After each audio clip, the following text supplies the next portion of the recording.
പുതുപ്പള്ളിയിൽ ഉമ്മൻചാണ്ടിക്കായി ചുവരെഴുത്തുകൾ സജീവമായി. പാർട്ടി പ്രവർത്തകരും ചില വീട്ടുകാരും സ്പോൺസർ ചെയ്ത ചുവരെഴുത്തുകളാണ് ഉമ്മൻചാണ്ടിക്കായി സ്വന്തം മണ്ഡലത്തിൽ ഒരുങ്ങിയത്. LDF സ്ഥാനാർത്ഥിയും യുവനേതാവുമായ ജെയ്സി തോമസാണ് ഇത്തവണ ഉമ്മൻചാണ്ടിയെ നേരിടുന്നത്.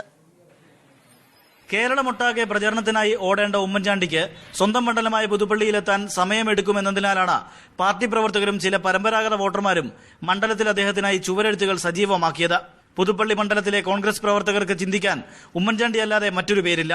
പുതുപ്പള്ളിയുടെ മുക്കുമൂലയും അറിയുന്ന ഉമ്മൻചാണ്ടിക്കും പുതുപ്പള്ളി അല്ലാതെ മറ്റൊരു മണ്ഡലവും മനസ്സിനിണങ്ങില്ല. ഈ തിരിച്ചറിവിലാണ് സ്ഥാനാർത്ഥി പ്രഖ്യാപനത്തിന് മുമ്പേ ഉമ്മൻചാണ്ടിക്കായി ചുവരെഴുത്തുകൾ തയ്യാറായത്. നാളത്തെ എല്ലാ കാര്യങ്ങളിലും പല പാവങ്ങൾക്ക് ഒത്തിരി സഹായം ചെയ്യുന്നുണ്ട്.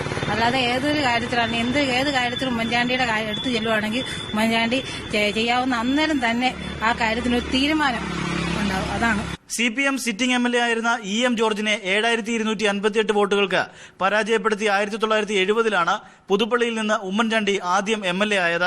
10 തവണ മത്സരിച്ചു, 10 തവണയും MLA. 4 വട്ടം മന്ത്രിസഭയിൽ, 2 തവണ കേരളത്തിന്റെ മുഖ്യമന്ത്രി പദവിയിൽ. PC ചെറിയാൻ, MRG പണിക്കർ, തോമസ് രാജൻ, റെജി സക്കറിയ, സിന്ധു ജോയി, സുജ സൂസൻ ജോർജ് എന്നിവരാണ് ഇതുവരെ ഉമ്മൻചാണ്ടിയെ എതിരിട്ടത്. ഇത്തവണ SFIയുടെ യുവരക്തം ജെയ്സി തോമസിനെയാണ് CPM ഉമ്മൻചാണ്ടിക്കെതിരെ രംഗത്തിറക്കിയിരിക്കുന്നത്. പുതുപ്പള്ളിക്ക് പുറമെ മണർകാട്, പാമ്പാടി, പള്ളിക്കത്തോട് എന്നിവിടങ്ങളിലും ഉമ്മൻചാണ്ടി എത്തും മുമ്പേ ചുവരെഴുത്തുകൾ തെളിഞ്ഞു കഴിഞ്ഞു. കോൺഗ്രസ് പാർട്ടിയിൽ തർക്കങ്ങളുണ്ടെങ്കിലും ഈ ചുവരെഴുത്തിൽ തർക്കങ്ങൾ ഉണ്ടാകില്ലെന്ന് പുതുപ്പള്ളിക്കാർക്ക് നല്ല വിശ്വാസമാണ്. നേതാവ് മണ്ഡലത്തിലില്ലെങ്കിലും നേതാവിനായി പ്രവർത്തകർ സജീവമായി കഴിഞ്ഞു.